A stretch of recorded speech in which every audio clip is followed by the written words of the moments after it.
But now I'm successful. Huh. Now we can look back over all this and smile and bring other people to the top with us, shed that light on lost souls, the lost power, that's the movement. S.C. Williams Incorporated.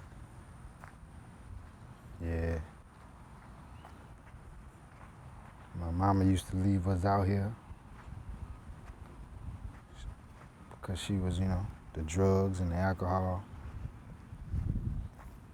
controlled her body and her mind and her soul. So it wasn't her, it was just the substances. But we here, never changed, never gonna change. When you look at a home, you think of shelter, security, and safety. But for Shanderrick Williams, it wasn't always like this. Were you ever scared at night? Of course. Like I was afraid. I feel those feelings now. And the feelings that I feel now make me go harder, make me push harder. But yeah, I was afraid because I didn't know what would happen to me. When I used to be with my mom, we used to be in, crack houses, and we used to be in, abandoned places with other people who didn't own real estate, who didn't have a positive mind frame. So I was afraid of what they could do because I always heard negative thoughts coming voiced by people. And I was like, oh man, I hope nothing bad happened to me. But you had to muster that courage to keep going. How did you manage school and the lifestyle that you had? I didn't manage school well. Like I failed the third grade. Okay.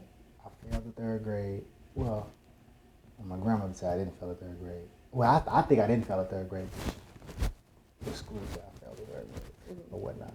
And that was the time it was affecting us the most. My mom was like really on the run, and we used to come to the house, and she used to tell us not to tell the people at the school what was going on, not to tell them because we used to smell bad. We used to have the same clothes on, We didn't care about school really, and it was more about survival to me, other than anything else, like surviving in the real world. So I was like, I got a younger brother, so I used to play on the basketball court for the chicken wings and stuff. But I always had like hope for the future though. That's crazy. Through all that I had hope for the future. I was like, oh, we're gonna go far. We're gonna do something. We're gonna be great. My brother, he dropped out of 9th grade, so he fell by the wayside along that, and he took the road my mom was taking. So, but I was always like, nah, it's gotta be more. We just gotta keep pushing through. And I don't know where that good spirit came from. Tell me, what was your daily routine continuing into your night? I wake up in the morning. When I was living with my mom, I wake up. I have old clothes on. Me and my brother go to school, and I look at my brother and I say, "You remember what Mama told us, huh?" And then he'll nod his head. And then we go to school. Sometimes child care people would come call us to the office. And other times they wouldn't. And after school, we'll catch the bus and we'll get dropped off on Buttonwood Street. And my aunt lived at 6442 Buttonwood a long time ago. And the door would stay open because there was tons of people running in and out of the house. She never was really there. And so sometimes I go in, if the house felt haunted, sometimes I go and throw my books like in there and run out. And then I go to the park. Or I go by an old man named Player's house and I play cards with him, talk about old rituals that he used to tell me about. And I play basketball. And at night, that's when the mystery came. Because you couldn't find my mom. There was times that we go door to door. You see Nikki? Nikki here? No, Nikki's not here.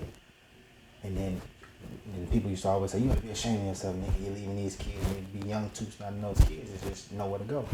And sometimes my aunt would let me stay there. And sometimes she wouldn't. So they left me and my brother walking and wondering. And we really used to walk around the house all around, holding hands. Not knowing not knowing, like not knowing, literally not knowing. What are your plans for the future? I love the uh, the adversity of life.